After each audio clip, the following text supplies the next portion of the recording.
அதிகாரம் 37. கானான் நாட்டில் தம் தந்தை தங்கியிருந்த நிலப்பகுதிகளில் யாக்கோபும் வாழ்ந்து வந்தார். யாக்கோபின் குடும்ப வரலாறு இதுவே. யோசேப்பு 17 வயது இளைஞனாய் இருந்தபோது தம் தந்தையின் மறுமனைவியரான பிலகா, சில்பா என்பவர்களுடைய புதல்வர்களான தம் சகோதரரோடு மந்தை மேய்த்து கொண்டிருந்தார். அவர் தம் சகோதரர் செய்து வந்த தீச்செயலை பற்றி தம் தந்தைக்கு தகவல் கொடுத்தார். இஸ்ரேல் முதிர்ந்த வயதில் தமக்கு யோசேப்பு பிறந்தமையால் அவரை மற்றெல்லா புதல்வரையும் விட அதிகமாக நேசித்து வந்தார். அவருக்கு அழகு வேலைப்பாடுகள் நிறைந்த ஓர் அங்கியை செய்து கொடுத்தார்.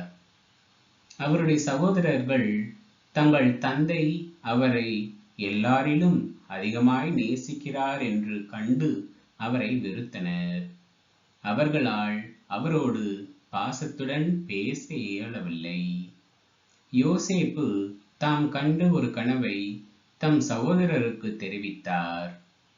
இதனால் அவர்கள் அவரை மேலும் அதிகமாய் வெறுத்தனர். அவர் அவர்களை நோக்கி, நான் கண்ட இந்த கனவை கேளுங்கள். நாம் வயலில் அறுத்த அரிகளை கட்டும் பொழுது திடீரென எனது அரிக்கட்டு எழுந்து நிற்க, உங்கள் அரிக்கட்டுகள் என் அரிக்கட்டை சுற்றி வணங்கின என்றார். அப்பொழுது அவர் சகோதரர் அவரை நோக்கி, நீ எங்கள் மீது உண்மையிலேயே ஆட்சி செலுத்தப் போகிறாயோ? நீ எங்கள் மீது உண்மையிலேயே அதிகாரம் செலுத்தப் போகிறாயோ என்று கேட்டனர். இவ்வித கனவுகளின் காரணமாகவும் அவருடைய தகவல்களின் காரணமாகவும் அவரை அவர்கள் இன்னும் அதிகமாய் வெறுத்தனர். மேலும் அவர் தாம் கண்ட வேறொரு கனவையும் தம் சகோதரர்களுக்கு விவரித்தார். நான் மீண்டும் ஒரு கனவு கண்டேன். அதில் கதிரவனும் நிலவும் 11 விண்மீன்களும் என்னை வணங்க கண்டேன் என்றார். இதை அவர் தம் தந்தைக்கும் சகோதரர்களுக்கும் விவரித்த போது அவர் தந்தை அவரை கண்டித்து, நீ கண்ட இந்த கனவின் பொருள் என்ன? நானும் உன் தாயும் உன் சகோதரர்களும் தரை மட்டும் தாழ்ந்து உன்னை வணங்க வேண்டுமா என்று கேட்டார். அதன் பொருட்டும் அவர் சகோதரர் அவர் மீது பொறாமை கொண்டனர். அவர் தந்தையோ இக்காரியத்தை தம் மனத்தில் கொண்டார். அப்படி இருக்கையில் அவர் சகோதரர் செக்கேமில் தம் தந்தையின் மந்தைகளை மேய்க்கச் சென்றனர். இஸ்ரேல் யோசேப்பை நோக்கி, உன் சகோதரர்கள் செக்கேமில் ஆடு மேய்க்கிறார்கள் அல்லவா? அவர்களிடம் உன்னை அனுப்பப் போகிறேன் என்று கூற, அவர், இதோ நான் தயார் என்றார். அவர் அவரிடம், நீ போய் உன் சகோதரர் மந்தைகள் நலமா என்று விசாரித்து வந்து எனக்கு தெரிவி என்று சொல்லி எபிரோன் பள்ளத்தாக்கிலிருந்து அவரை அனுப்பினார். அவரும் செக்கேமிற்கு வந்தார். அவர் புல்வெளியில் வழிதவறி அலைவதை ஒரு மனிதன் கண்டு, என்ன தேடுகிறாய் என்று அவரை கேட்டான். யோசேப்பு, என் சகோதரர்களை தேடுகிறேன். அவர்கள் எங்கே ஆடு மேய்க்கிறார்கள் என்று தெரியுமா? சொல்லும் என்றார். அதற்கு அம்மனிதன், அவர்கள் இவ்விடத்தை விட்டு கிளம்பி விட்டார்கள். தோத்தானுக்கு போவோம் என்று அவர்கள் சொல்லிக் கொண்டதை நான் கேட்டேன் என்று பதிலளித்தான். யோசேப்பு தம் சகோதரரை தேடிச் சென்று தோத்தானில் அவர்களை கண்டுபிடித்தார். தொலையில் அவர் வருவதை கண்ட அவர்கள் தங்களுக்கு அருகில் அவர் வரும் முன் அவரை கொல்ல திட்டமிட்டனர். அவர் சகோதரர்கள் ஒருவர் ஒருவரை நோக்கி, இதோ வருகிறான் கனவின் மன்னன், நாம் அவனை கொன்று இந்த ஆழ்குழிகளுள் ஒன்றில் தள்ளிவிட்டு ஒரு கொடிய விலங்கு அவனை தின்றுவிட்டதென்று சொல்வோம். அப்பொழுது அவனுடைய கனவுகள் என்ன ஆகும் என்று பார்ப்போம்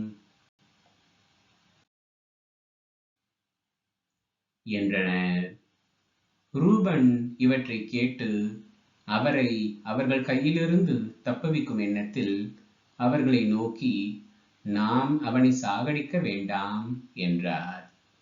ரூபன் அவர்களை நோக்கி, அவன் இரத்தத்தை சிந்தாதீர்கள், அவனை பாலை நிலத்தில் உள்ள இந்த ஆழ்குழிக்குள் தள்ளிவிடுங்கள், அவன் மீது கை வைக்காதீர்கள் என்று சொன்னார்.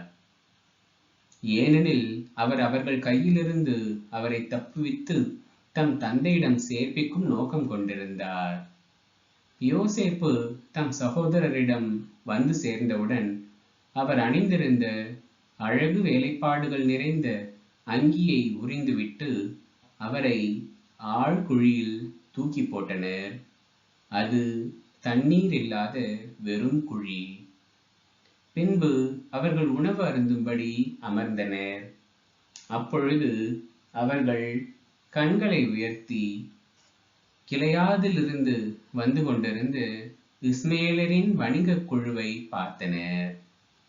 நறுமணப் பொருள்களையும் தைல வகைகளையும் வெள்ளை போலத்தையும் அவர்கள் ஒட்டகங்களின் மேல் ஏற்றி எகிப்திற்கு சென்று கொண்டிருந்தனர்.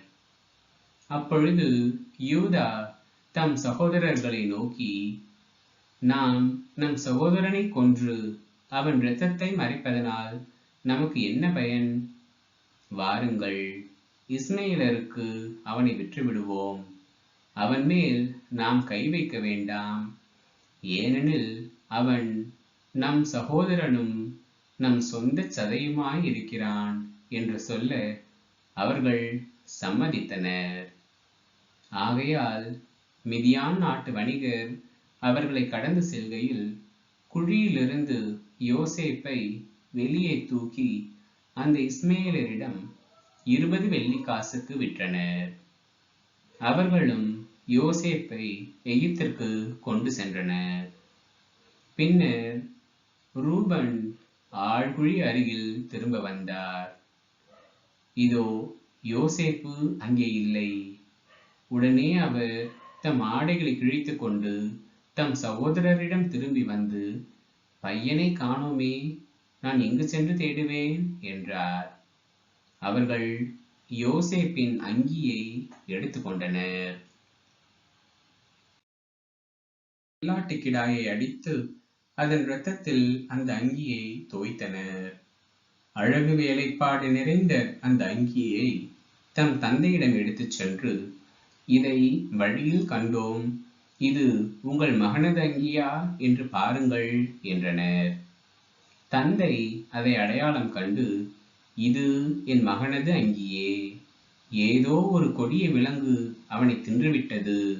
ஐயோ, யோசேப்பு ஒரு கொடிய விலங்கால் பீறி கிழிக்கப்பட்டு போனானே என்று நினைத்து தம் ஆடைகளை கிழித்து கொண்டு இடுப்பில் சாக்கு உடையை கட்டிக்கொண்டு பல நாள்களாய் தம் மகனுக்காக துக்கம் கொண்டாடினார்.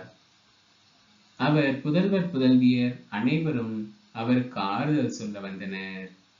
அவரோ எந்த ஆறுதலான வார்த்தைக்கும் செவிகொடாமல், நான் துயருற்று பாதாளத்தில் இறங்கி என் மகனிடம் செல்வேன் என்று அவருக்காக அழுது புலம்பினார்.